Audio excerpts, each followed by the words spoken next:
माझं नाव राजेंद्र बबन गोरे, राहणार भानगाव, तालुका श्रीगोंदा, जिल्हा अहिल्यानगर. ही ओडीसी 3 शेवग्याची जात आहे.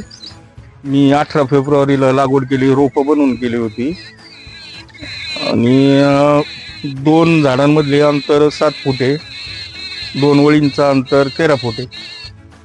आणि ह्यासाठी मी 100% श्री ऑर्गॅनिक मधले प्रोडक्ट वापरलेत. फेब्रुवारीमध्ये लागवड केली, त्या तुलनेमध्ये सेटिंग कमी होईल असं वाटलं होतं, पण सेटिंगचं प्रमाण खूप छान आहे. एका झाडाला 10 ते 15 किलोच्या आसपास माल निघेल आणि बाजार पण खूप चांगले आहेत. 42 ते 43 डिग्री टेम्परेचरमध्ये आपण सेटिंग झालेला माल आहे हा. पावसाळ्यामध्ये ड्रॉपिंगचं प्रमाण शेवग्यामध्ये जास्त असतं, म्हणजे दव पडलं तरी ड्रॉपिंग फुलांची होत असते. त्या तुलनेत आज मला थोडी ड्रॉपिंग आपल्या बागेमध्ये कमी जाणवती. नमस्कार, मी Anil Lavti, Shri organic and agro services या माध्यमातून आपण आज राजू गोरे यांच्या फार्मवरती आलेलो आहोत.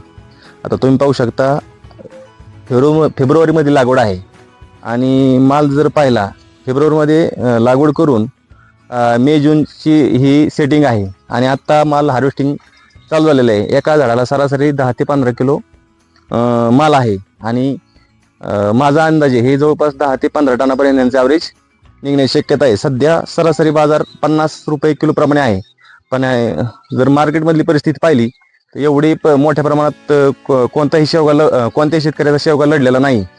मला असं वाटतं यांचे 10 ते 15 लाख रुपये एका एकरामध्ये नक्कीच होतील. ॲव्हरेज आपलं 10 ते 15 टन जर असेल तर आपण पुढच्या वर्षी आपण 25 टनाचं टार्गेट ठेवलेलं आहे आणि आपण ते यशस्वी करून दाखवणार आहोत. धन्यवाद. शेतकरी बांधवांनो नमस्कार. ही आपली शेवग्याचा प्लॉट आहे 1 एकराचा. 18 फेब्रुवारीची ही लागवड आहे आणि उन्हाळ्या हंगामामध्ये आपण हे डेअरिंग केलेले होते, परंतु अतिशय सुंदर बघू शकता तुम्ही शेवगा पीक आलेलं आहे. एकरी जवळपास 10 टन तर उत्पादन आपण यावर्षी घेत आहोत. तर माझी शेतकरी बांधवांना विनंती आहे की बाबा, शेवगा काय फक्त आपल्या एरियातच जास्त पिकला तर त्याचे दर उतरतील अशी भावना मनात आणण्यापेक्षा एकत्रित जर तुम्ही शेवगा केला आणि तुम्ही बाहेरच्या मार्केटला जर पाठवला तर अतिशय त्याचे तुम्हाला रेटही चांगले मिळतील आणि एका ठिकाणी जास्त शेवगा असलं तर तिथं व्यापारी पण तुम्हाला जास्त मिळतील. त्याच्यामुळं एकमेकाचं तंत्रज्ञान आपण शेवगा उत्पादक शेतकऱ्यांनी एकमेकाला दिलं पाहिजे. शेवगा पिकामध्ये कोणती जरी अडचण आली तरी आपण आमच्या माध्यमातून ती आपण सोडवण्याचा प्रयत्न करू. एवढं बोलतो. धन्यवाद. हा ऋषिकेश राजेंद्र गोरे.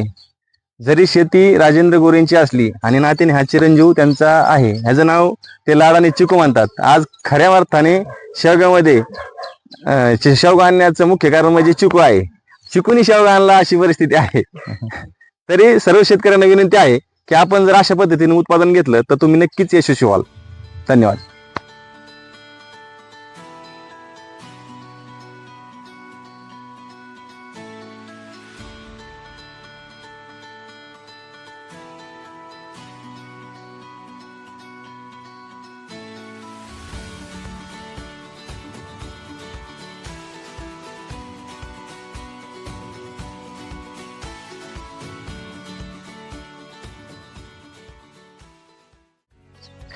आपण कन्सल्टन्सीची फी घेत जरी नसलो तरी शेतकऱ्यांनी वानोळा म्हणून खूप मोठी कन्सल्टन्सी आपल्याला दिलेली आहे.